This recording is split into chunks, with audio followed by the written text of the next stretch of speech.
आप सभी को बहुत बहुत राम राम। देखिए, आज का वीडियो थोड़ा सा ज्ञानवर्धक तो होने ही वाला है। और साथ ही मैं आपको पहले बता देता हूँ कि मैं आलोचना नहीं कर रहा हूँ इस वीडियो में किसी की। मेरा कोई उद्देश्य नहीं है कि मैं आपकी भावनाओं को ठेस पहुँचाऊँ। इस प्रकार का मेरा कोई उद्देश्य नहीं है। और आप माने ना माने, ये आपकी इच्छा है, आपकी श्रद्धा है। लेकिन मैं कुछ तथ्य जो हैं वो आपके सामने रखूँगा, तो आपको शायद पता चल जाए कि उन्हें मानना है या नहीं मानना है। मैं बात कर रहा हूँ साईं बाबा की। आपने आप भी शायद मानते ही होंगे, और ख़ास तौर से जो महाराष्ट्र का जो एरिया है उसमें तो बहुत ही माना जाता है साईं बाबा को। अच्छा, साईं बाबा के स्टूडेंट थे जिनका नाम था हेमंत पंत दाभोलकर। वो उनके बहुत ही प्रिय छात्र माने जाते थे। और एक किताब लिखवाई थी साईं बाबा ने उनसे, जिसका नाम था श्री साईं सच्चरित्र, जो कि मराठी भाषा में लिखी हुई है। और क्योंकि मराठी में वो महाराष्ट्र में काफ़ी ज़्यादा प्रचलित हैं। और तो 1929 में, अगर मैं गलत नहीं हूँ तो शायद 1929 में ही उन्होंने हेमंत पंत दाभोलकर से किताब लिखवाई थी, जिसका नाम था श्री साई सच्चरित्र। तो इस किताब का मेरे पास पीडीएफ पड़ा हुआ है। अब वो पीडीएफ तो मैं यूट्यूब में नहीं भेज पाऊँगा आपको, तो उसके लिए माफ़ी है। आप जैसे कहेंगे, अगर इंस्टाग्राम में कहेंगे, व्हाट्सएप में कहेंगे, जैसे कहेंगे, मैं अपना नंबर डिस्क्रिप्शन में डाल दूंगा, आप देख लीजिएगा। और अगर आप मुझे कहेंगे पीडीएफ भेजना है, मैं आपको ज़रूर भेजूंगा। तो साई सच्चरित्र को जब मैंने पढ़ा, मैं अंदर तक ऐसा हिल गया। मैंने कहा, है भाई, ये क्या है। देखिए, पहले मैं आपको बता दूं, जब मैं छोटा था तो हमारे घर में टीवी में रामायण चलती थी। रामायण का सीरियल जो है, जो रामानंद सागर जी ने बनाया था। मेरे दिमाग में बार बार ये क्वेश्चन आता था कि भाई साईं बाबा इसमें क्यों नहीं है।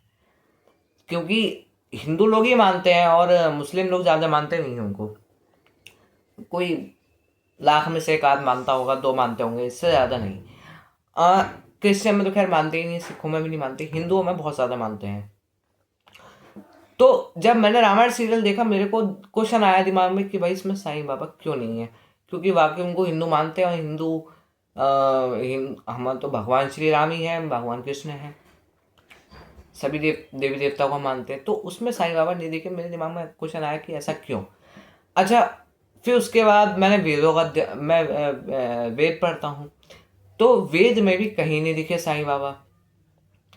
अच्छा, फिर भगवत गीता में भी हमको कहीं नहीं दिखते हैं। तो पहला तर्क तो ये हो गया कि भाई वो हमारे ग्रंथों में नहीं है। और दूसरा तर्क ये है, दूसरा तर्क क्या है, जब मैंने श्री साई सचरित्र को पढ़ा, जो उनके स्टूडेंट ने लिखी थी, तो ये माना जाता है कि उन्होंने खुद लिखवाई थी अपने सामने बैठा के। उसमें भगवत गीता के उपदेश तो दिए गए हैं, लेकिन जब मैंने पढ़ा तो उसमें मैंने पढ़ा कि उनके मुंह पर सदैव अल्लाह मालिक रहता था। अच्छा, दूसरा तर्क ये हो गया। तीसरा तर्क क्या है, गरीबी अव्वल बादशाही, ऐसी कुछ समथिंग कहावत है। गरीबी अव्वल बादशाही, गरीबों का मालिक अल्लाह भाई, ऐसी कोई कहावत है। मेरे को एग्जैक्ट याद भी नहीं है, लेकिन ऐसे ही कहावतें हैं। अच्छा, एक और चीज़ पढ़ी मैंने, ये पढ़ा मैंने कि उसमें लिखा था, पता नहीं कोई स्टोरी थी उसमें, उसमें लिखा है। ये दो चीज़ें मैंने आपको बताने क्या लिखा है कि अल्लाह अल्लाह मालिक, और एक कोई कहावत है समथिंग, गरीबों का अल्लाह भाई। और तीसरी कहावत, वो चिल्लम पीते थे। चिल्लम, आप समझ सकते हैं कि चिल्लम क्या होता है। चिल्लम होता है जिससे नशा करा जाता है। तो इसका, मैं ये नहीं कह रहा हूँ कि वो नशा करते थे, लेकिन जो जो सबसे ऑथेंटिक किताब है उनके बारे में पढ़ने के लिए, वो ये बता रही है कि वो चिल्लम पिया करते थे। चिल्लम, वो एक, पता नहीं, मैंने तो देखा नहीं है, मैंने नाम सुना है कि, और मुझे ये मालूम है कि वो नशा होता है कोई समथिंग। तो वो एक, मेरे ख्याल से पाइप जैसा होता है, पता नहीं ऐसी कुछ होता है वो। तो उसमें दिखा रहे थे कि वो चिल्लम पीते थे।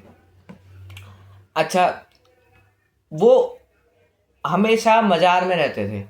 ये मैंने पढ़ा, उनकी एक मज़ार बनी हुई थी जिसमें वो रहते थे, और मज़ार में वो 24 घंटे रहते थे, कभी भी वो मंदिर नहीं जाया करते थे। ये मैंने पढ़ा। अच्छा, अगली चीज़ क्या पढ़ी मैंने? अगली चीज़ ये पढ़ी कि वो हफ्तों हफ्तों तक नहाते नहीं थे। अब ये मैं कोई अपने अपने हवा में नहीं छोड़ रहा हूँ बात, ये जो मैंने पढ़ा है, मैं फिर वही बोल रहा हूँ आपको, मैं किसी की आलोचना नहीं कर रहा हूँ। आपको मानना है आपको मानिए, आप पे कोई दबाव नहीं है, किसी चीज़ का दबाव नहीं है। आपकी आपकी आज़ादी है, आप उनको मानते हैं, बहुत अच्छी बात है, मैं कोई उनका बॉयकॉट नहीं कर रहा हूँ। मैं आपको वो तथ्य बता रहा हूँ जो उनके बारे में, जो पढ़ने के लिए किताब है जिसमें उनके बारे में बताया गया है। अच्छा, कई लोग कहेंगे कि वो भाई तुमने तो ये कहा कि वो उपदेश देते थे, गीता के उपदेश देते थे, लेकिन आप ये भी तो समझो कि एक तरफ वो गीता के उपदेश दे रहे हैं, दूसरी तरफ क्या कह रहे हैं, उनके मुंह पर सदैव अल्लाह मालिक रहता था। अब जिसके मुंह पे सदैव अल्लाह मालिक रहता है, वो भला कैसे गीता के उपदेश देगा? जिसके मुंह में सदैव अल्लाह मालिक, अल्लाह को मुस्लिम लोग मानते हैं, बिल्कुल, बहुत अच्छी बात है, लेकिन आप ये समझो जो कि अल्लाह मालिक के अलावा कुछ बोल ही नहीं रहा अपने मुंह से, वो कैसे गीता के उपदेश देगा? भाई एक ही मुंह तो होता है, एक ही मुंह तो है इंसान के पास, इंसान ही तो थे वो। तो जब जब उनके मुंह पे अल्लाह मालिक रहता है, वो कैसे गीता के उपदेश दे पाएंगे? ये तो समझाओ मुझे समझ में नहीं आ पा रहा है। तो ये कुछ 4-5 तथ्य हैं, तर्क हैं। तो अगर आप अभी भी मानते हैं तो बहुत अच्छी बात है, आपके ऊपर कोई दबाव नहीं है, आप मानिए, आपकी श्रद्धा है तो। पहले तर्क क्या हो गया हमारे पास कि ना वो रामायण में है, ना वो भगवत गीता में है, ना वो हमारे वेदों में है, ना वो हमारे शास्त्रों में है। देखिए, मैं उनको मानता हूँ जो हमारे वेदों में है। भगवान श्री राम है, भगवान कृष्ण है, माँ दुर्गा है, भगवान शिव हैं, नारायण जी हैं। मैं उनको मानता हूँ जो हमारे रामायण में है, भगवत गीता में है, मैं उनको मानता हूँ। मैं किसी और को नहीं मानता, क्योंकि हमारे पास बहुत है, हमको कहीं जाने की ज़रूरत नहीं है। जिनके पास एक है उनको जानने की आवश्यकता है, हमारे पास कोई आवश्यकता नहीं है। गणेश जी हैं, रिद्धि सिद्धि जी हैं, आप जाइए, आपको ज़रूर मदद मिलेगी। ये तो फिर एक तरीके से ये हो गया ना कि आप अपने भगवानों को छोड़ के किसी और को पूज रहे हो, इसका मतलब आपको अपने भगवानों पे भरोसा नहीं है, आपको नहीं भरोसा है कि वो आपकी मदद करेंगे।